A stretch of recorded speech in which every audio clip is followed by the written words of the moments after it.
Сайн байцгаана өргөмдөд үзэгчдээ тоон тамилбар танд хүрч байна. За Монгол Улсын их хурлын 2026 оны хаврын ээлжит чуулган хаалтаа ихтэй зэрэгцээд ажлын 4 өдөр дараалан чуулган хуралдаж эцэслэн батлах хуваарьтай хуулийн төслүүдээ хилцлээ. Харин засгийн газрын зүгээс 6 сарын 26-нд уулуурхайн зарим төслүүдийг эдийн засгийн эргэлтэнд оруулах тухай Улсын их хурлын тогтоолын төслийг яаралтай хилцүүлж батлуулахаар өргөн бариад байсныг мөн хилцэхээр Улсын их хурлын нэгдсэн чуулганы тов хуваарьт оруулсан хэдий ч энэ асуудлыг хилцүүлгүй хойшлуулахар шийдвэрлэлээ.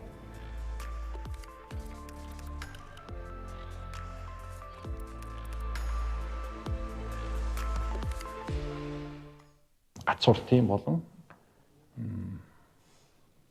эрээн багаатын бүлэг ордыг эргэлтэнд оруулах асуудлыг их хурлд тогтоолон төсөлбөр өргөн барьсан. За ингээд засаг бол бодлого гаргасан. Энэ ордоос жилдээ нэг 5 тонн алт олборлох Монгол улсын валютын нөөц төгрөгийн ханшинд маш эерэг нөлөөлөх ийм боломж бүх орд байгаа. Тэгээд их хурл өнөөдөр их хурлын даргын дээр гэдэг зөвлөл хуралдаж зарим нэг тодруулах, магадлах, наривчлах асуудал байна гэж үзэж түр хойшлууллаа гэсэн ийм мэдээлэл надад өгдлөө. Улсын их хурлын 2024 оны 21-р тогтоолоор баталсан Монгол Улсын засгийн газрын 2024-өөс 28 оны үйл ажиллагааны хөтөлбөрт алтны олборлтыг нэмэгдүүлэх, алт цэвэршүүлэх үйлдвэр байгуулах, уулуурхайн салбарын түүхэн эдийн боловсруулалтын төвшин, экспортын орлогыг нэмэгдүүлэх зорилтыг дэвшүүлсэн. Энэхүү зорилтыг хэрэгжүүлэхийн тулд нөөцөнд тогтоогдсон, дэд бүтцийн тодорхой бэлтгэл хангагдсан, алтны үндсэн ордуудыг хуулийн тогтоомжид нийцүүлэн эдийн засгийн эргэлтэнд оруулах шаардлагатай тул энэхүү тогтоолын төслийг засгийн газар боловсруулжээ. Уулуурхайн зарим төслүүдийг эдийн засгийн эргэлтэнд оруулах тухай тогтоолын төсөлд Монгол Улсын их хурлын 2020 оны 5 дугаар сарын 7-ны өдрийн зарим газар нутгийг улсын тусгай хамгаалтанд авах, хөлийн заагт өөрчлөлт оруулах тухай 47 дугаар тогтоолын хавсаралтаар баталсан улсын тусгай хамгаалттай газрын хөлийн заагаас энэ тогтоолын хавсаралтад заасан солилцол бүхий талбайг хассууга, Сэлэн аймгийн Мандал сумын нутагт орших стратегийн ач холбогдол бүхий гацууртын ордыг Монгол Улсын их хурлын 2016 оны 2 дугаар сарын 4-ний өдрийн 14 дугаар тогтоолд нийцүүлэн эдийн засгийн эргэлтэнд оруулахыг Монгол Улсын засгийн газарт даалгасууга. Энэ тогтоолын хэрэгжилтийг хангах хүрээнд ашигт малтмалтын ашиглалтын тусгай зөвшөөрөлтөд холбогдох асуудлыг хууль тогтоомжид нийцүүлэн шийдвэрлэх арга хэмжээ авахыг Монгол Улсын засгийн газарт даалгасууга гэж тогтоолд дурджээ. За гадаад орчин хүндрээд байгаа дэлхийн нийт амаргуугаа бүгд харж байгаа тийм биз. Хой төрш маань дайны байдалтай, ур төрш маань худалдааны дайны асуудалтай. За ингээд газрын тос, нефт бүтээгдэхүүн, бордоо, тесрэх бодис, им, хүнсгээд өргөн хэрэглээний маш олон төрлийн бараанд үнийн өсөлт явагдаж байна. За ийм үед эдийн засгийг тогтворжуулах гол юм бол төгрөгийнхөө худалдаа авах чадвар Америк долларт харьцахын шиг бид барих нэг онцгойч байна. Энийг бүрдүүлдэг гол зүйл бол валют болдог зүйлүүд автаа байна. Бид алтны нөөцтэй байхад төгрөгийн ханшаа барина.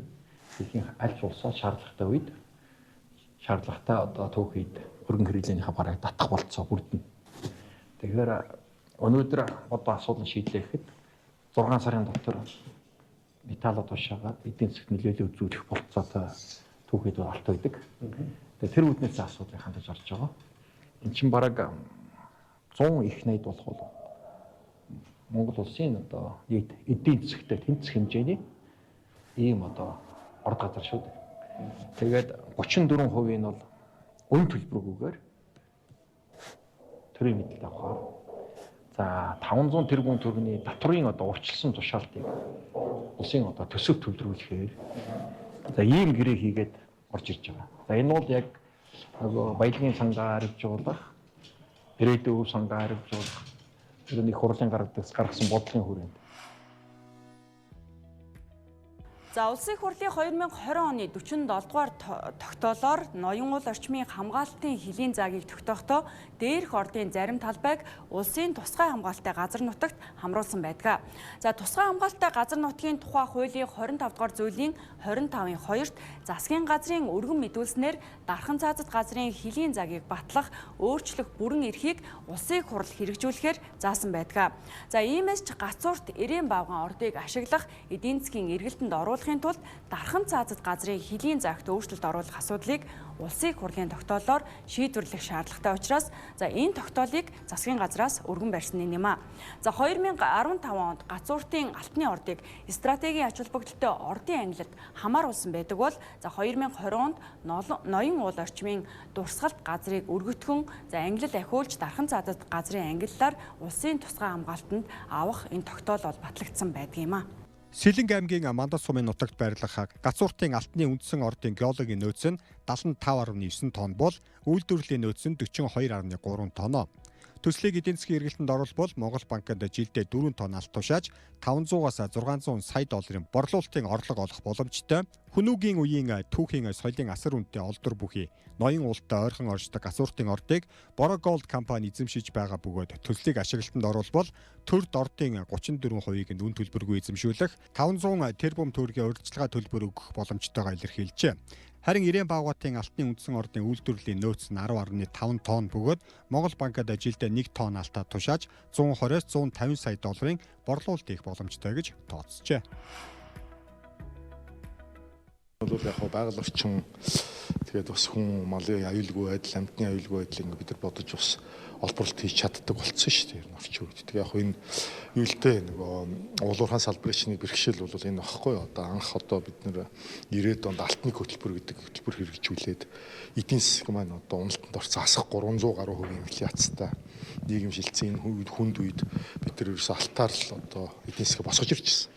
Тэгээ тэр нөгөө талд нь сөрөг үр дагавар нь юу гарсан бэ гэхээр бараг 1000 орчим одоо гол мөрөн нуур одоо ингэ ширгэж алга болсон. Тэгээ сүйдсэн юм асуудал үүссэн. Тэгээ энэний одоо айдас тэгээд энэ бол одоо их гүн гүнзгий суучихсан. Тэгээ энээс л болдог. Тэгээ энэ бол бас цаг хугацаа хэрэгтэй байдаг. Дээрээс нь энэ аж ахуйн нэгжүүд маань бас хариуцлагатай зөв ажиллах хэрэгтэй байдаг. Энэ уулуурхаан хаалт нөхөн сэргээлт гэдэг юмд хариуцлагатай хандах хэрэгтэй болдог. Тэгэхээр энэ ажлыг бол энэ ашиг нөлтөлийн тухай хуулийн нэмэлт өөрчлөлтөөр бид нэр тодорхой болгож оруулж өгч байгаа. Ашиглалт нь явагдаад дээр нь байсан шорон ордыг ашиглчихсан орд байхгүй юу? Шинэ газар хөндөх юм биш. Шорон ордыг ашиглаад одоо доор нуугаа үндсэн ордыг гүйцээж ашиглая. Хажууханд нь хуучин одоо Бороогийн баяжуулах үйлдвэр байгаа. Тэр үйлдвэрлэлөө зөөгөөд баяжуулалт хийгээд эдийн засаг хөгжиж маш хурдан аваад явах эргэлтэнд оруулах болцоод ордог байхгүй юу? Тэнд ямар нэгэн одоо түүхийн дурсгал одоо байгаль орчин сөрөг нийлүүлэх зүйл байхгүй. Дахиад хэлээ өмнө ашиглалт хийгдээд явчихсан шорон ордоо ашиглаад дууссан орд газар шүү дээ. Тэрийг үзэн одоо бүрэн ашиглах нь одоо улс орны эдийн засаг хэрэгтэй байдаг. Гэтэ энийг одоо улс төр болгож байгаа ян янзар мушин гуйлах юм бол нэлээд гарч байна. Гацуурт Ирээн Баавгай гацууртын орд бол нөөцөнд 60 орчим тонны нөөцтэй хайгуул нь бүрэн хийгдсэн ийм орд гоц. Харамсалтай энэ орд газар бол байгаль археологийн түүх дурсгалын одоо биднүүсийн шүтэн энэ ууланд байдаг учраас Монгол улсын засгийн газар ерөнхийлөгч анхааралтай аваад энэ талаар чинь одоо олон нийт хөдөлгөөнүүд бид нар ноён улаан авч үлдээ. Энэ орд газар ашиглахгүй өөр одоо илэрцсэн байгаа үндсэн ордуудыг ашиглаач гэж хүсэл тавьж агаад одоо тусгай хамгаалалттай газар болцсон шүү дээ. Тийм учраас гадаад зах зээлийн нөхцөл байдал сайжраад үн өссөн байлаа ч гэсэн энэ гацууртын Ирээн Баавгатын энэ орд газруудыг одоогор бол ашиглах шаардлагагүй тийм өөр орд газрууд байна. Би түрүү нэрлсэн өөр 20 тонны 40 тонны одоо хайгуул нь хийгдсэн ашиглахад бэлэн байгаа. Мөн төвчлэн тэр Канадын компанид байгаа 300 тонн одоо алтныхаа ордыг ашиглах хөрөнгө оруулалтын гэрээг төрөгдөхөд одоо гэрээ хэлцээрээ хийгээд хоёр тал хийгээд ашиглах юм бүрэн болцоо байгаа шүү дээ. Тийм учраас энэ хоёр орд дээр бол одоо ард түмний хүсэл зоригийг, эрмэлзлийг бол анхаарч үзэх нь зүйтэй гэж бодож байгаа.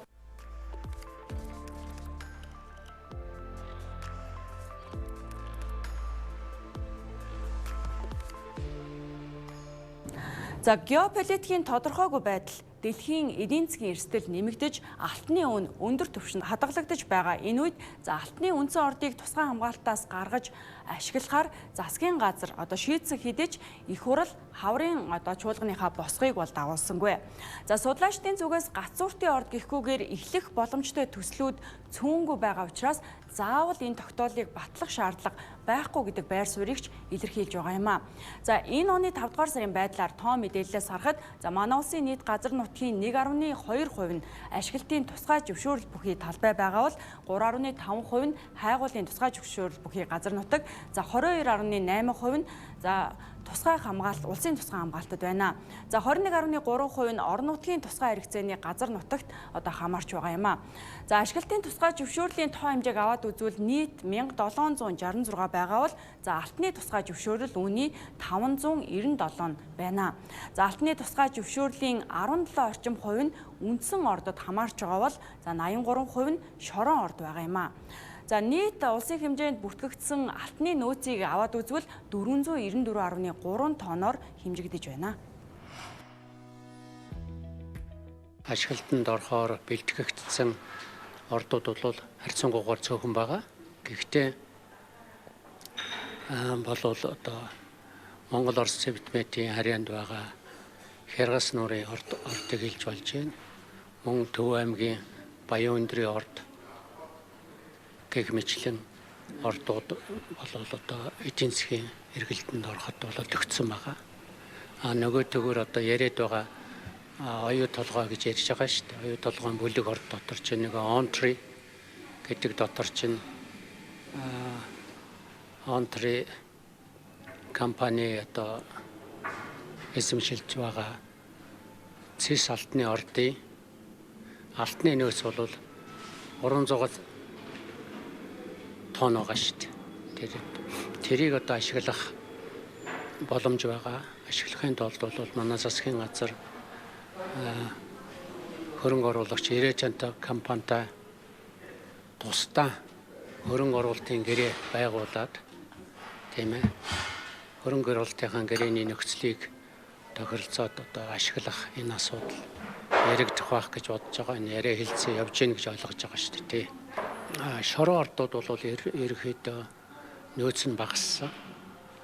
Гэлээгч жижигхэн шорон ордуудад бол сүүлийн жилүүдэд эдийн засгийн эргэлтэнд оруулах талаар манай хувийн хвшлийн аж ахуйн нэгжүүд бол их хөөцөлж байгаа. Гэхдээ энэ үндсэн чвай шорон ордуудыг эдийн засгийн эргэлтэнд оруулаад ойрын хугацаанд ойрын 2-3 жилийн хугацаанд ашиглахтай холбогдуулаад бас асуудлууд байгаа. Энд нь бол аж ахуйн нэгжид хөрөнгө оруулалтаа босгох асуудал байгаа. Мөн орд газруудаа нэмэлт хайгуулын ажлыг хийх ёстой байгаа. Нөгөө төгөөр дэд үтцийн асуудлууд байгаа. Цахилгааны асуудлууд байна. Усны асуудлууд байна. Орон нутагтаа хамтран ажиллах нөгөө нийгмийн хариуцлагынхаа хүрээнд орон нутагтаа хамтран ажиллах гэрээгээ хийх асуудлууд байгаа. Ийм асуудлууд байгаа. Алт 3 айныг дэмжих тухайд улсын хурлын тогтоолыг хэрэгжүүлэх зорилгоор засгийн газрын 66 дугаар тогтоол гарсан. 66 дугаар тогтоолын хэрэгжилтийг хангуулах бас тогтоол гарах гад манай яам байгууллагчны яам хоёр ажиллаж байна. 40 гаруй аж ахуйн нэгжийн үйл ажиллагаанд бас тодорхой боломжуудыг олох юм зохицуулт хийгдэнэ. Ингэж чадвал бас нэг 3 тонн орчим алт энэ онд багтаад олборлчих юм боломжтой байна.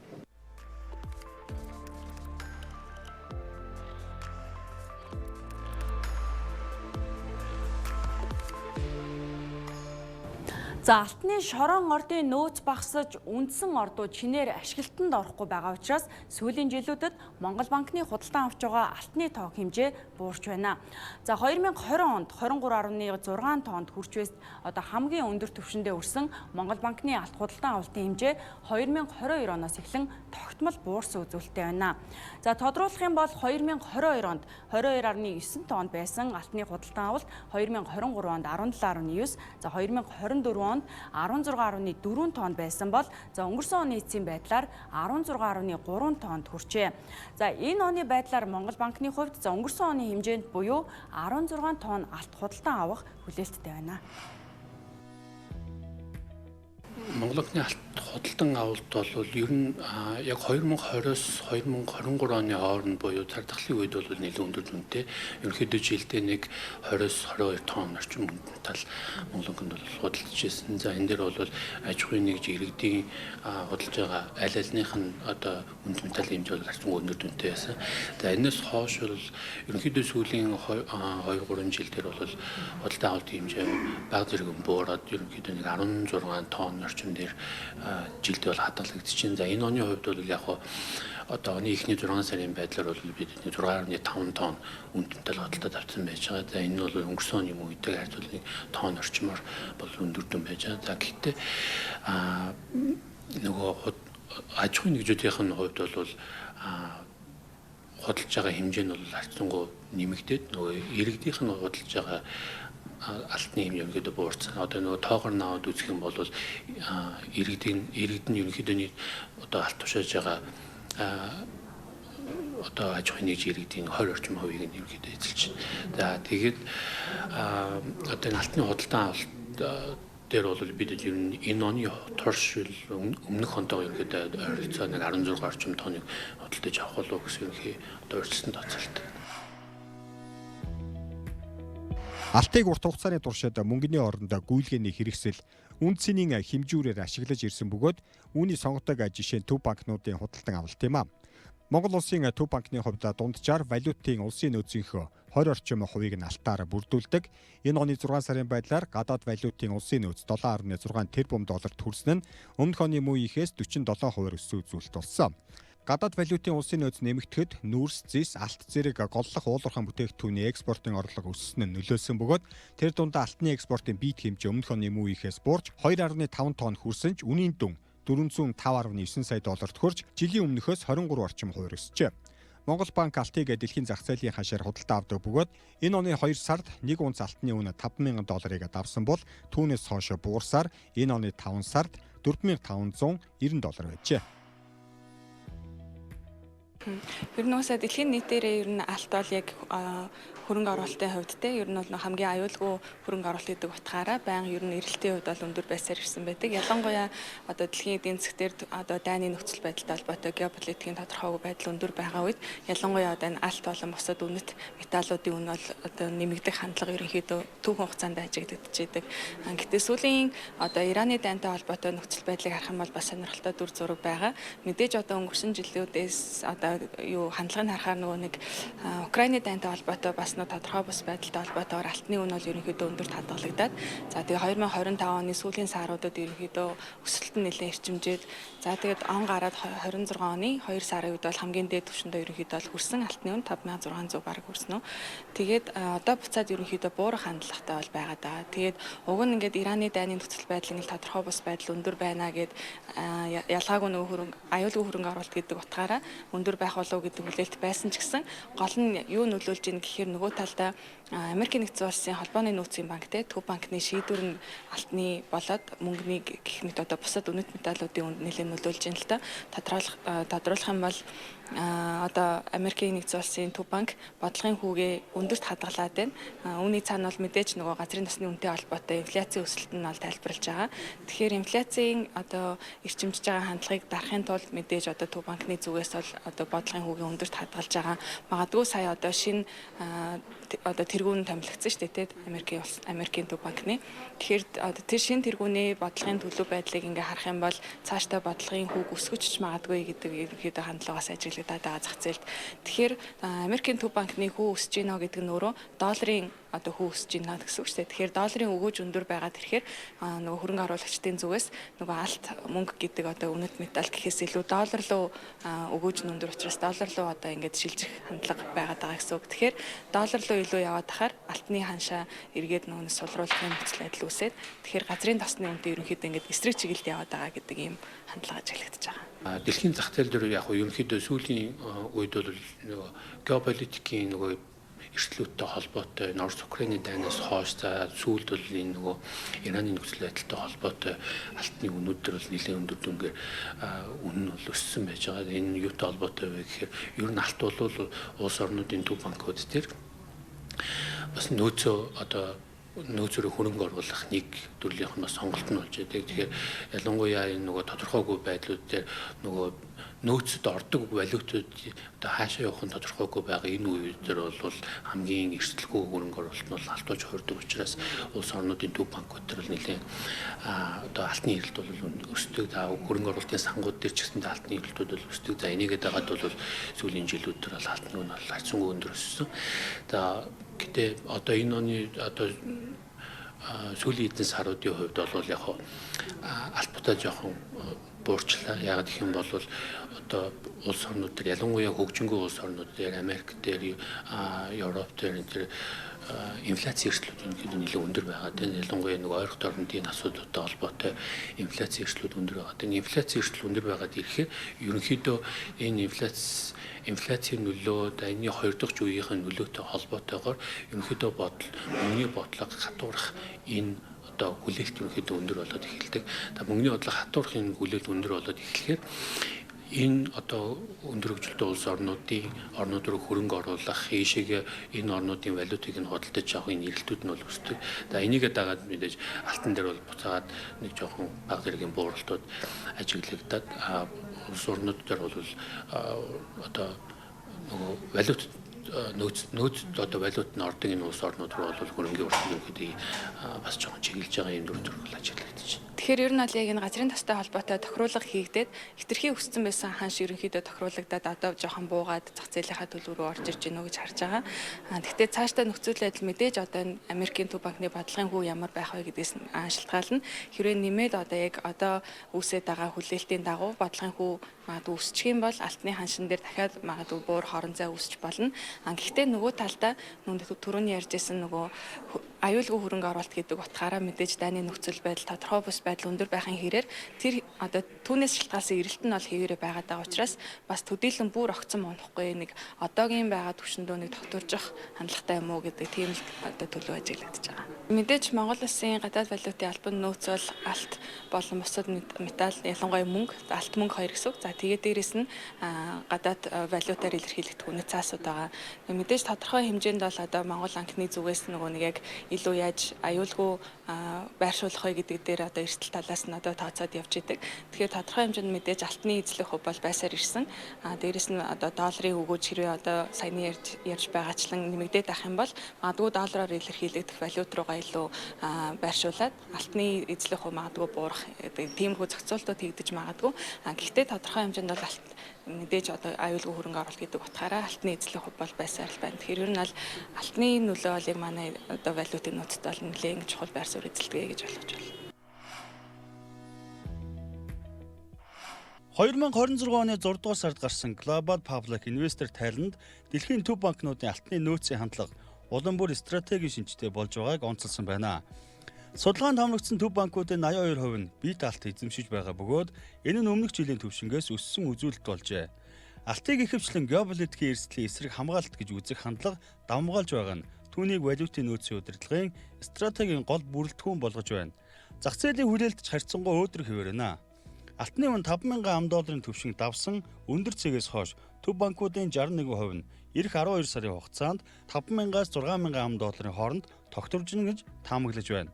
Харин 28% нь одоогийн өндөр үн нь цаашдын худалдаа авалтыг тодорхой хэмжээнд хязгаарлана гэж үзжээ. За Монгол банкны ерөнхий эдийн засагчаар ажиллаж байсан эдийн засагч Ган Очрын хувьд за алтны тухайд бол өөрийн байр суурийг илэрхийлсэн байна. За зарим богино хугацааны дарамт за тухайлбал ам долларын чангаралт болон өндөр бодит хүүн зах зээлд хэлбэлзэл үүсгэж болзошгүй ч за дунд хугацааны хүлээлт ерөнхийдөө алтан дээр бол эерэг хэвээр байна. За алтны үүрэг болоод бүүрэг бол өнгөрсөн хугацаанд зөвхөн үн өгөөжөөр тодорхойлогддог байсан бол одоо энэ асуудал өөрчлөгдөж за валютын нөөцийн бүтцийн хамгаалтын тулгуур хөрөнгө нь зүй ёсоор бол алтан нэрлэгдэж байна. За иймээс төв банкуудын хувьд алтан улам бүр сонголтын хөрөнгө биш харин эрсдлийн удирдлагын үндсэн хэрэгсэл болж байгааг тэрээр онцолсон байна. За хэдийгээр хаврын чуулганаар хилцүүлэхээр зарим алтны үндсэн ордыг эдийн засгийн эргэлтэнд оруулах тогтоолыг засгийн газраас өргөн барьсан хэдий ч за ийхүү хилцгийг хойшлуулад байна. За гэхдээ бэлэн болсон алтны төслүүдийг хөдөлгөх за алтны хайгуулт хийхэд хувийн хөвшил дэмжлэг үзүүлэх боломж шийдвэр гаргагчдад нээлттэй хэвээр байгаа юм а. За үзэгч та бүхэнд алтны зах зээлийн талаарх мэдээллийг энэ удаад томилог хүргэлээ. Хамт байсанд баярлалаа.